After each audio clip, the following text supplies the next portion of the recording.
Hello दोस्तों, welcome back to the channel with new video. जी हाँ दोस्तों, फिर से एक और वीडियो जो कि रॉयल एनफील्ड हिमालयन 450 के बारे में है। जी हाँ दोस्तों, ये मोटरसाइकिल दिन ब दिन जो है एक्साइटमेंट बढ़ा रहा है, इसको मतलब जो है इंटरेस्ट बढ़ा रहा है। ये मोटरसाइकिल को खरीदने की जो होता है ना कि उसको क्या बोलते हैं, एक्साइटमेंट ही बोल दो, चलो जो भी बोलते हैं, लेकिन बढ़ा रहा है तो बात वैसी है। चलो अभी जो है बात ऐसा है कि फाइनली जो राइडर मैनिया जो मोटरवर्स हो रहा है गोवा में, वहाँ पे जो है रॉयल एनफील्ड ने अपनी प्राइसिंग जो है अनाउंस कर चुके हैं। एंड जी हाँ दोस्तों, जैसे मैंने टाइटल पे लिखा है, ऑब्वियस सी बात है टाइटल पे तो थोड़ा सा क्लिकबेटिश टाइटल रखना पड़ता है, नहीं तो आप लोग देखते नहीं हो। अब जब टाइटल देख लिए हो तो पूरा का पूरा वीडियो भी देख लो। तो जी हाँ दोस्तों, पूरा वीडियो में मैं आपको एक्सप्लेन भी ये करूंगा कि रॉयल एनफील्ड की एक मॉडल जो है वो 4 लाख के ऊपर जो है आपको कॉस्ट करने वाला है। अब वो 4 लाख प्लस कैसे आपको कॉस्ट होगा उसके बारे में पूरा डिटेल्स में बताऊंगा। सो डेफिनेटली वीडियो को एंड तक देखिए तो आपको डेफिनेटली मजा आएगा। अब दोस्तों एक और अपडेट आपको दे देता हूं, अभी जो है बहुत सारे शोरूम्स पे है जो है आरी की हिमालयन आ चुका है, तो अगर आपको देखना है तो आप के देख सकते हो। इनफैक्ट यहाँ भी बैंगलोर में आ गया है, लेकिन कल मुझे थोड़ा सा काम था, इसके वजह से मैं अटेंड नहीं कर पाया, या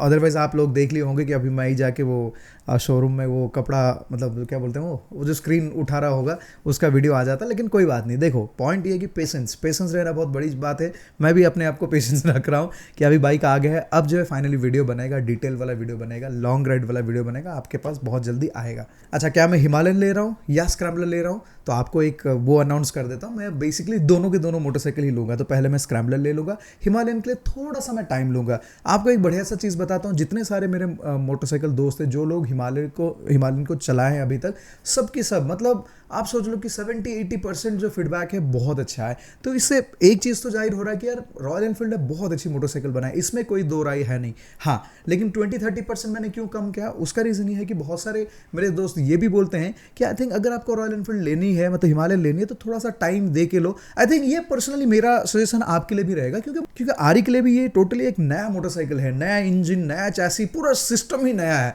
तो इसीलिए थोड़ा सा बेहतर होगा कि अगर वेट करके लेते हो तो वो है बात। कुछ दोस्त ऐसे भी बोले कि ये अभी तक जो है रोड रेडी नहीं है, मतलब इसमें छोटे मोटे जो निगल्स है, आई थिंक थोड़ा टाइम लगेगा आरी को फिक्स होने में। तो वो हमें पता है कि ऐसा हो सकता है, इसीलिए सबसे बेस्ट चीज़ है कि यार थोड़ा पेशेंटली वेट करो एंड थोड़ा लेट से लो, वो बेटर है। चलो दोस्तों, before getting deep into the video I would like to share that कि हमारे पास जो है रॉयल एनफील्ड के स्क्रैम 411 है और उसमें हमने राइज मोटर के टायर इंस्टॉल किए।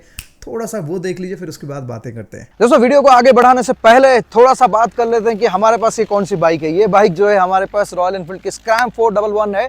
बेसिकली आप लोगों को पता होगा कि अभी जो है रॉयल एनफील्ड की नया हिमालयन आ चुका है, तो पुराना वाला जो हिमालयन वो डिसकंटिन्यू हो रहा है, लेकिन ये मोटरसाइकिल शायद कुछ दिनों तक या कुछ महीनों तक मिलेगा। इस मोटरसाइकिल का एडवांटेज ये है कि ये this is kind of a scrambler motorcycle. Scrambler आपको पता है कि it's a do it all kind of motorcycle from royal Enfield. खाली रॉयल एनफील्ड नहीं है, बहुत सारे ब्रांड्स में स्क्रैम्बलर्स आता है। इस बाइक में जो है हमने जो है राइज मोटर के टायर्स इंस्टॉल किया है। एंड इंटरेस्टिंग बात यह है कि हमने जो है आगे और पीछे दोनों डिफरेंट टायर्स यूज किए हैं। सो सामने जो टायर है इसे कहते हैं tour R. So basically it is a touring profile tyre. इसमें जो है आप 70% good roads and 30% off road भी कर सकते हो। ये सिटी के लिए भी बहुत अच्छी टायर है। This is a do it all kind of tyre ये है। और पीछे जो हम लोग टायर इंस्टॉल किए हैं वो जो है ट्रेल आर है। Trail R is the exact same tyre जिसको हमने नेपाल पे भी यूज किया था CB350 पे। So this is more of road focused. आप बोल सकते हो कि 50% वाली टायर है, 50% good roads and 50% off road. अब इस बाइक पे हमने ऐसा प्रोफाइल का टायर क्यों यूज किया उसके बारे में मैं एक डिटेल वीडियो बना रहा हूं जो कि इस वीडियो के बाद आएगा। सो डेफिनेटली उसको देखना, स्टे ट्यून्ड। दोस्तों राइज मोटर टायर्स हमने जो है अभी तक बहुत टाइप की डिफरेंट टाइप की मोटरसाइकिल पे जो है इंस्टॉल कर चुके हैं। परफॉर्मेंस बहुत अच्छा है, ओवरऑल फीडबैक बहुत अच्छा है। सो उसके बारे में डिटेल में बात करें एक नेक्स्ट वीडियो में। अब जो है कंटिन्यू करते हैं अपना हिमालयन वाले टॉपिक पे। थैंक यू दोस्तों यहां तक रुकने के लिए। अब दोस्तों बात करते हैं कि प्राइसिंग के बारे में। सो जैसे आपने देखा कि गोवा में जो लॉन्च हुआ उसमें 2.69 एक शोरूम से शुरू हो रहा है एंड 2.84 तक जा रहा है, मतलब करीब 25,000 की डिफरेंस है from the lower to the upper model. इसमें मुझे दो चीज़ें, एक चीज़ बहुत बढ़िया लगा, एक चीज़ उतना अच्छा नहीं लगा।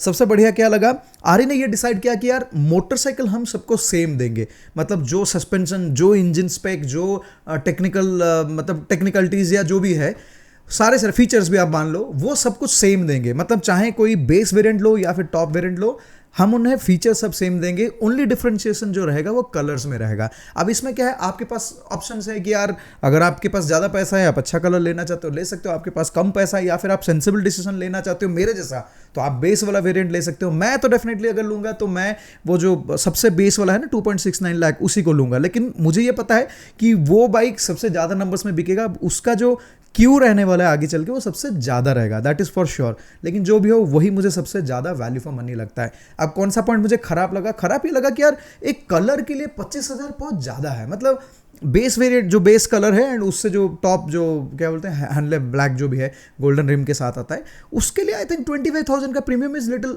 मतलब मोर। मतलब क्यों आप सोचो जैसे बैंगलोर जैसे जगह पे अगर आप इसको ऑन रोड प्राइस कैलकुलेशन कर रहे हो उसको भी मैं बता दूंगा, तो 25,000 का ना वो बन जाता है 30,000। तो 30,000 just for a colour not such a great decision मैं बोल सकता हूँ, एटलीस्ट मेरे हिसाब से। आपके हिसाब से हो सकता है। मैं क्या करूँ, मैं ये मोटरसाइकिल को लेके आजकल जो है ना पीपीएफ वाला वो आता है, रैप करते हैं ना, वो भी आता है। मतलब पीपीएफ होगा, प्रोटेक्शन भी देगा एंड टॉप ऑफ इट आपको अच्छे अच्छे कलर में, कार्बन फिनिश में, बहुत सारे अलग अलग फिनिश में आ रहे हैं। I think I would rather prefer कि यार वो 10-15 हज़ार या 20,000 वहाँ खर्च कर दूंगा ताकि मेरे मोटरसाइकिल को एक काइंड ऑफ प्रोटेक्शन भी मिल जाए एंड फिर कलर वलर भी चेंज हो जाएगा एंड अपने टेस्ट के हिसाब से। So that is my preference. अब दोस्तों उसके लिए आपको समझना पड़ेगा कि यार इसकी ऑन रोड प्राइसिंग क्या हो सकता है। जैसे मैं खाली बैंगलोर की बात कर सकता हूँ, बाकी जगह की नहीं कर पाऊँ, लेकिन आपको ये बता दूँ बैंगलोर में सबसे ज़्यादा हम लोग जो है टैक्स देते हैं एंड इंश्योरेंस प्राइसेस भी आजकल ज़्यादा है क्योंकि आपको जो है 5 साल की वो लेना पड़ता है, 5 या 3 साल की I think third party insurance लेना पड़ता है and then top of it आपको रेगुलर इंश्योरेंस लेना पड़ता है। मेरा जो KTM 390 एडवेंचर था उसके लिए मैंने 25,000 रुपीज़ का इंश्योरेंस लिया था। मतलब वो कॉस्ट उतना ही आया था ये थर्ड पार्टी और ये मिला के। तो आई एम एज्यूमिंग कि उस हिसाब से आरी का अगर मैं लेता हूँ तो मेरे ख्याल 20,000 के आसपास होना चाहिए। दिस वॉज लाइक कि आप ऑलमोस्ट जानते हो कि ऑलमोस्ट 1 साल हो गया मेरा KTM लेके, तब मुझे 25,000 का आया था। तो मेरे ख्याल से 18 से 20,000 तो उसका इंश्योरेंस ही आ जाएगा। तो उस हिसाब से देखो 2.69 इज क्लोज टू 2.7 लाख। उसके ऊपर एक 18 से 20,000 अगर आप डालते हो तो 2.9 वो हो गया एंड देन रोड टैक्स यहाँ पे बहुत ज़्यादा आई थिंक 15 या 16% कुछ है, तो उसका भी कैलकुलेट करोगे एंड टॉप ऑफ इट उसमें रजिस्ट्रेशन चार्जेस लगता है एंड कुछ चार्जेस सब रहता है। वो सब मिला के मेरे हिसाब से 2.69 मतलब 2.7 जो है वो क्लोज टू 3.5 लाख के आसपास आ जाएगा बेस वेरिएंट पे। अब अगर आप टॉप ले रहे हो तो उस पर और एक 30,000 ऐड कर दो तो हो गया 3.8 लाख। आरी ने दिखा दिया है कि यार इस बाइक पे ट्यूबलेस के साथ भी आ सकता है, तो वो है बात। दोस्तों ऑनेस्टली स्पीकिंग मैं ना ट्यूब टायर्स की बहुत बड़ा फ़ैन नहीं हूँ ना, मैं बहुत हार्डकोर ऑफ रोड करता हूँ। अगर करूँगा तब भी मैं ट्यूबलेस प्रेफर करूँगा। क्यों, मैं आपको बताता हूँ, आपको भी पता होगा। जब हमने यहाँ से मतलब बैंगलोर से मैंने जब लद्दाख राइड किया था अपनी अफ्रीका ट्विन पे, आई थिंक सागर से आगे जस्ट 2 घंटा मतलब सुबह निकला हुआ था एंड पूरा पैक वैक करके पूरा निकल के गया और बहुत तेज़ धूप हो गया था सुबह और मेरा पंक्चर ऐसा हुआ कि 3-4 वो पिन्स लग गया था जिसकी वजह से ट्यूब डैमेज हो गया था। अब केस ये हुआ कि फुल्ली लोडेड है पैनियर 1। भाई साहब गेम हो गया, हमारा जो है गाड़ी पंक्चर हो गया। Shit man.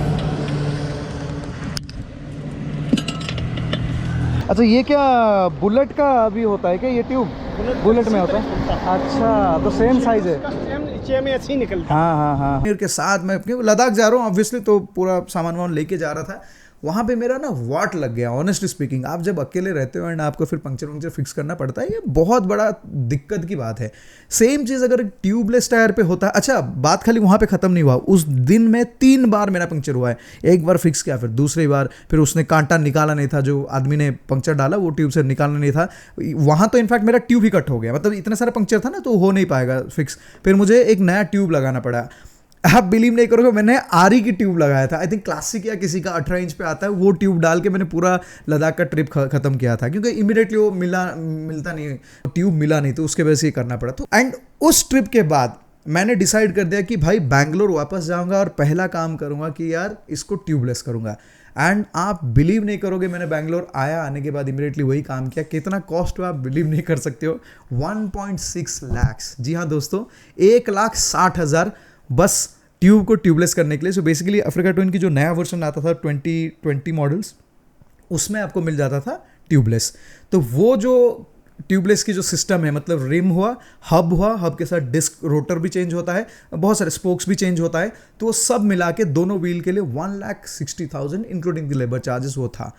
So I am sure and very sure कि अगर आरी इसको लॉन्च करता है, ये क्लोज टू 30 से 40,000 तो डेफिनेटली आएगा, क्योंकि उससे नीचे वो कर नहीं पाएंगे। शायद एक वीडियो में मैंने एक्सप्लेन भी किया था, ये जो ट्यूबलेस किट्स होता है, जो स्पोक व्हील रहता है ट्यूबलेस का, ये पैटेंटेड रहता है। बहुत कम लिमिटेड कंपनीज है जो इसको इन्वेंट किए हैं, वही लोग पैटेंट ओन करते हैं। इसका मतलब ये है कि आरी अगर इसकी जब प्रोडक्शन शुरू करेगा या फिर कर दिए होंगे, हर मोटरसाइकिल के लिए दे ऑल्सो हैव टू पे सम पैटेंट का वो जो चार्ज होता है, वो शेयर चार्ज उसको भी देना पड़ता है।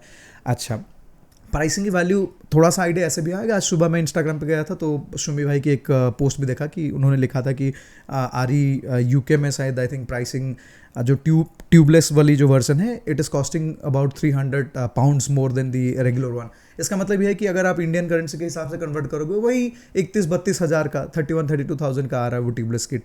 अब किट के साथ क्या होता है कि आपका जो है हब भी चेंज होता है, हब चेंज करना पड़ता है ऑब्वियसली, क्योंकि आप देखोगे तो ट्यूबलेस में थोड़ी सी जो स्पोक्स है वो आउटसाइड ऐसे रहेगा एंड ट्यूब वाला तो जैसे रेगुलर आपका जो हिमालयन में रहता है वैसे ही रहेगा।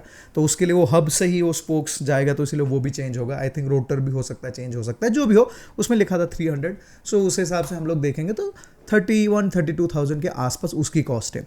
टॉप ऑफ इट क्या होगा देखो, जब आपने ऑलरेडी एक मोटरसाइकिल खरीद लिया जो ट्यूब के साथ है, उसमें जो टायर स्टॉक आता है you have to change the tyre whenever you make it a tubeless kit. क्योंकि ट्यूब टायर और ट्यूबलेस टायर में डिफरेंस क्या होता है ना, वॉल जो साइज जो थिकनेस रहता है, ट्यूब में क्या होता है ना वॉल का थिकनेस थोड़ा कम रहता है, मतलब थोड़ा सा हल्का पतला रहता है compare to the tubeless tyre.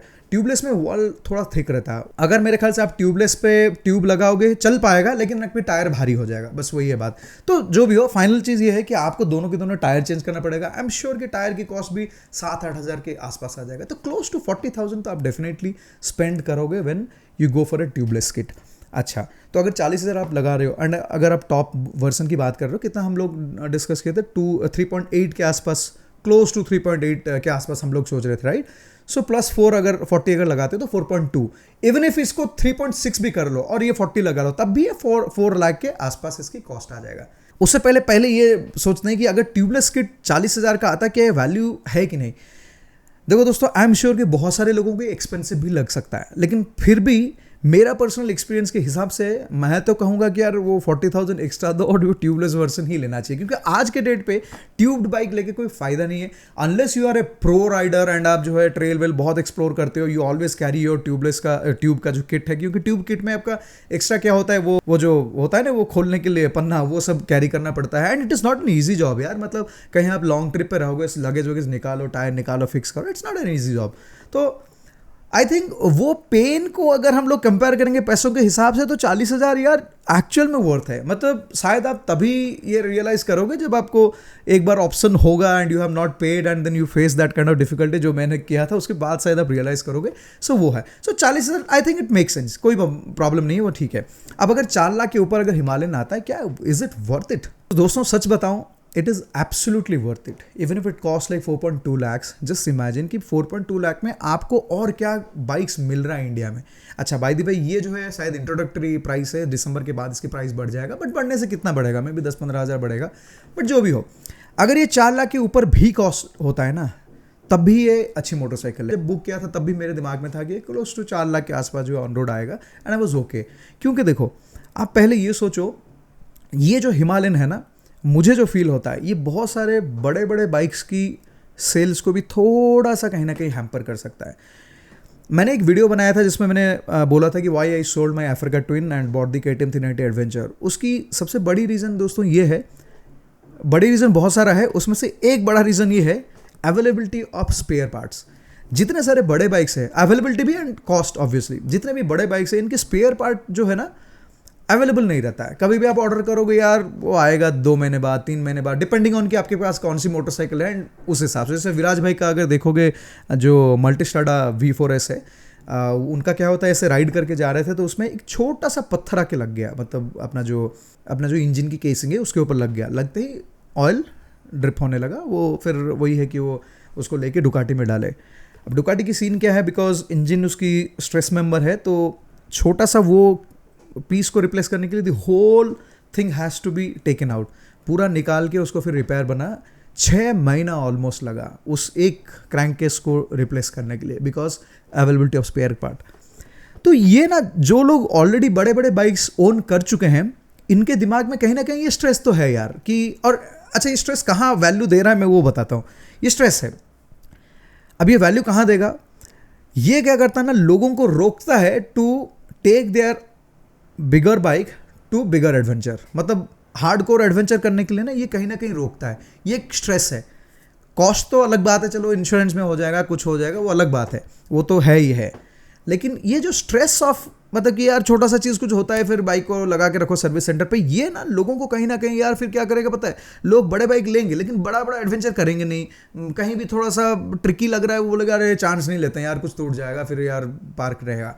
तो ये जो रोकता है ना, आई एम श्योर कि इनमें से बहुत सारे ऐसे लोग होंगे, वो लोग डेफिनेटली एक हिमालयन लेंगे, क्योंकि उनके पास अभी के लिए अगर देखोगे ऑप्शन 2 ही था, एक था ऑप्शन 3 था, एक था हिमालयन मतलब जो पुराना वाला, एक था KTM 390 एडवेंचर, एंड जो थर्ड वाला है एक्सपल्स।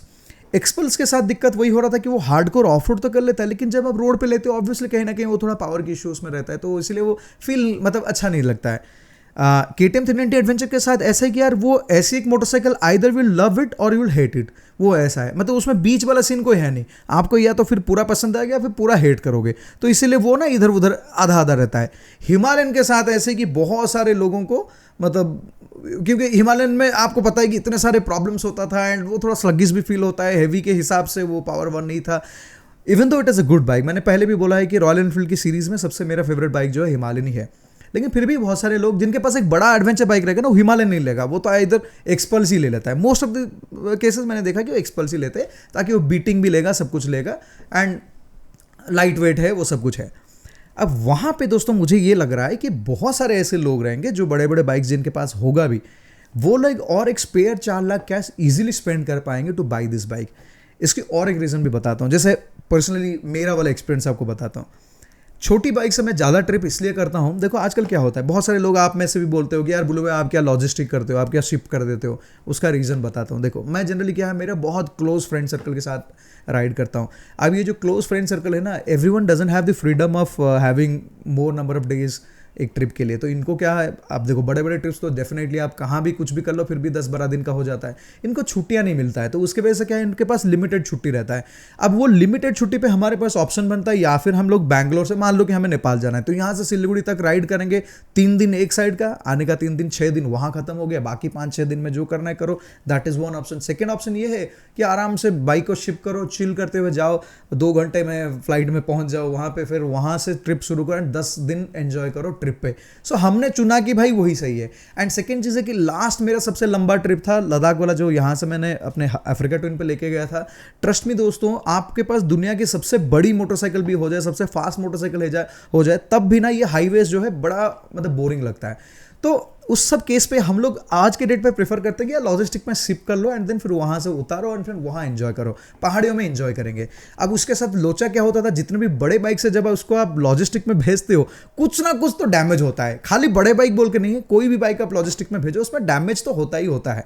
अब ये डैमेज जब होता है, अगर हमारे पास एक रॉयल एनफील्ड है या फिर बजाज है या फिर KTM है या फिर हीरो है, उसके इस पे क्या है ना, स्पेयर पार्ट वहीं का वहीं मिल जाएगा। मतलब जैसे सिलीगुड़ी गए हो, सिलीगुड़ी के पास तो कोलकाता आसपास में मिल जाएगा। लेकिन बड़े बाइक अगर कुछ डैमेज हो जाता है फिर छोड़ दो, फिर तो ट्रिप खत्म आपका, मतलब वहाँ से फिर रेंट करो हिमालयन और चल के जाओ। ऐसे होता है सिचुएशंस, जब वापस आता है सेम चीज़ है।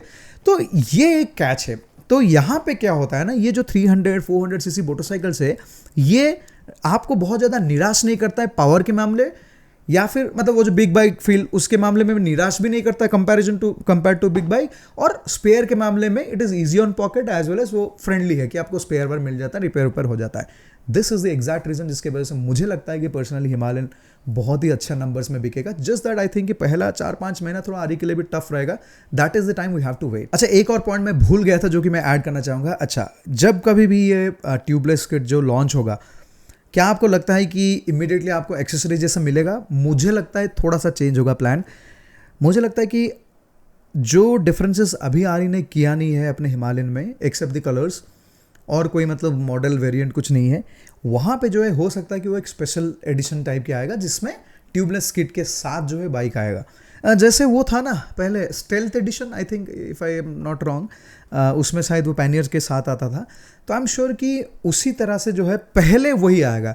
आप अभी बाइक ले रहे हो तो आप ये प्रिपेयर हो जाओ कि 6 महीने, अगले 6 महीने तक कुछ नहीं होने वाला है। आई एम श्योर कि वो किट आते आते टाइम लगेगा। देखो BIS सर्टिफिकेशन जो भी वो लोग बोल रहे हैं, ये एक बात है। दूसरी बात यह है कि हमेशा कंपनी की थॉट प्रोसेस ऐसी रहता है कि यार हम लोग एक डिफरेंट वेरिएंट करके लॉन्च करेंगे जिसका प्राइस 30-40,000 एक्स्ट्रा रहेगा। जो विल कर रहा है, मतलब whoever इज़ विलिंग टू पे, I think they can pay उसमें। लेकिन चक्कर ये होगा कि जो एंट्री लेवल कलर्स है ना, शायद उसमें वो चीज़ आएगा ही नहीं। आपको क्या होगा, मे भी हो सकता है और एक डिफरेंट कलर स्कीम आ जाएगा उसके साथ। तो मुझे लगता है कि जो लोग लोअर वर्जन में सोच रहे हैं कि यार हमें ट्यूबलेस का सिस्टम मिलेगा, वो नहीं मिलेगा। But will it be sold as an accessory? Maybe it will be sold, but it will be sold later. मतलब हो सकता है कि वो बाइक लॉन्च हो जाए, फिर वो थोड़ा चलने दो, उसके बाद शायद वो, तब तक क्या होगा पता, even if they will project it as an accessory, but उसमें कभी भी आपको स्टॉक नहीं मिलेगा। वही सीन बनेगा कि हमेशा वो आउट ऑफ स्टॉक हो जाएगा। जैसे फॉर एग्जांपल वो है ना, मैं इतने बार वो आरी के साइट पे जाता हूँ, TCX की वो उनकी जो एडवेंचर बूट है वो देखने के लिए, अगर होगा तो खरीदूंगा, क्योंकि प्राइस पॉइंट बहुत अच्छा है, कभी भी वो स्टॉक पे नहीं मिलता। तो वैसे ही होगा कि ये ट्यूबलेस किट ना कुछ पहले जो महीनों के लिए, या फिर हो सकता है पहला साल, आई डोंट नो, बट उसमें सीन हो सकता है कि आपको ये मिलना डिफिकल्ट हो जाएगा। Because are you would like to sell it as a premium version of that motorcycle. पहले वो करेंगे, उसके बाद शायद आपको एक्सेसरी जैसा जाएगा। क्योंकि अगर वो डे वन से आप एक्सेसरी जैसा देंगे तो उनके पास स्कोप ऑफ इंप्रूवमेंट के लिए एक मॉडल ऐसा वर्जन नहीं कर पाएंगे। तो आई थिंक ये वो बोलते हैं ना कि उनका सबसे बढ़िया अस्त्र वो है, ट्यूबलेस किट जो है सबसे बढ़िया अस्त्र है। क्योंकि आप सोचो, आरी का जो हिमालयन आज के डेट पे हम लोग नहीं सुन रहे हैं कि लॉन्च हो रहा है, ये तो यार पिछले कहीं महीनों, कहीं सालों से इनफैक्ट कि टेस्टिंग चल रहा है और आया नहीं। तो क्या इनके पास इतना भी टाइम नहीं था कि वो ट्यूबलेस को भी फोकस करके एक साथ ही लॉन्च कर देते? अगर वो नहीं किए तो आई एम श्योर कि इसके एक प्रीमियम वर्जन कुछ आएगा। सो बस दोस्तों, ऐसे ही छोटा सा एक एनालिसिस जो मैंने सोचा कि यार आप लोगों के साथ शेयर करूंगा। So thank you so much again for watching this video. उम्मीद करता हूँ कि आप लोगों को वीडियो अच्छा लगा होगा, एंड डेफिनेटली कमेंट्स में बताया कि आप लोग क्या सोच रहे हो आरी की जो प्राइसिंग है। पहले देखो स्क्रैम्बलर और आरी में मैं बहुत कंफ्यूज हो रहा था, फिर मैंने सोचा यार प्राइसिंग एक डिसाइडिंग फैक्टर हो सकता है। अब कंफ्यूजन डबल हो गया। Bye bye.